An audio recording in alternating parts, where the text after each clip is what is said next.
ஜெய் ஸ்ரீராம். அடியின் ஜிஎம் சுவாமிஜி.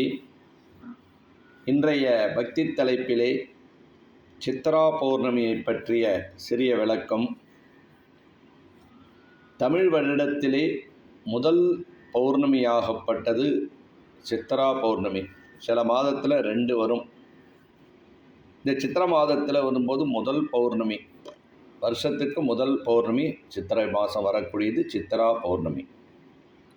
ரொம்ப ரொம்ப ரொம்ப ரொம்ப விசேஷமானது. ஏன்னா பௌர்ணமின்னு சொன்னாலே விசேஷம்.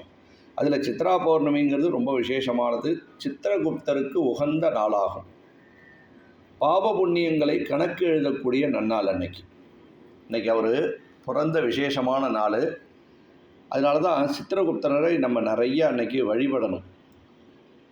சித்திரகுப்தரை எப்படி வழிபடணும் அப்படின்னு சொன்னால், நிறைய நான் பாபங்கள் செஞ்சுருக்கலாம், தெரிஞ்சும் தெரியாமலும் நிறையா செஞ்சுருக்கேன்.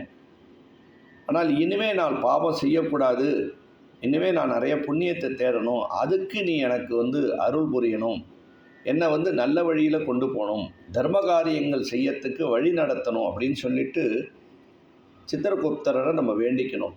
அப்பேற்பட்ட நாள். ஏன்னா மனுஷன் தவறுகள் செய்கிறதுங்கிறது சகஜம். ஒரு தவறுகள் செய்தால் 9 புண்ணியம் செய்வது ரொம்ப விசேஷம். அதனால் தவறுகள் என்பது நடந்தாலும் என்னை நல்வழி கொண்டு போ அப்படின்னு இறைவனை வேண்டக்கூடிய ஒரு உன்னதமான நாள். அன்னைக்கு வேண்டினோம்னா நம்மளை அப்படியே அன்னைக்கு பழிக்கும். அதே மாதிரி ஈஸ்வரனுக்கு உகந்த நாள், சந்திரனுக்கு உகந்த நாள், அம்பாளுக்கு உகந்த நாள். இந்த நாளில் வரும்போது நம்ம ஆலயங்கள் சென்று வருவது ரொம்ப உன்னதமான ஒரு பலன்கள்.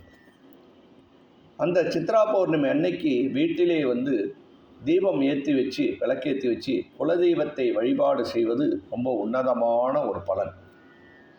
ஒரு நோட்டு புஸ்தகம், ஒரு 3 நோட்டு வாங்கி, அதுக்கு 3 பேனாவோ பென்சிலோ வாங்கி, அதில் சித்திரகுப்தர் துணை அப்படின்னு வரும்போது எழுதணும். எழுதிட்டு அந்த சித்திரகுப்தரை வரும்போது மனசால நினச்சிண்டு, என்னை வரும்போது நல்லபடியாக என்னை வாழ வையே, என்னை நற்புத்தியை கொடு அப்படின்னு சொல்லி அவரை வேண்டி கேட்டுக்கொள்ளும். வேண்டி கேட்டுட்டு அதில் எழுதணும். எழுதிட்டு அந்த நோட்டுக்கு தூப தீபம் எல்லாம் காமிச்சு, பாலில் வரும்போது பனங்கள் கண்டு போட்டு நைவேத்தியம் செய்யணும். பனங்கள் கண்டு போட்டு நைவேத்தியம் செய்து ஒரு 3 குழந்தைகளுக்கு அதை கொடுத்துட்டு, அந்த நோட்டு புக்கை 3 குழந்தைகளுக்கு கொடுக்கணும். அதாவது 3 குழந்தைகளுக்கு, படிக்கக்கூடிய பிள்ளைகளுக்கு கொடுக்கறது ரொம்ப விசேஷமானது.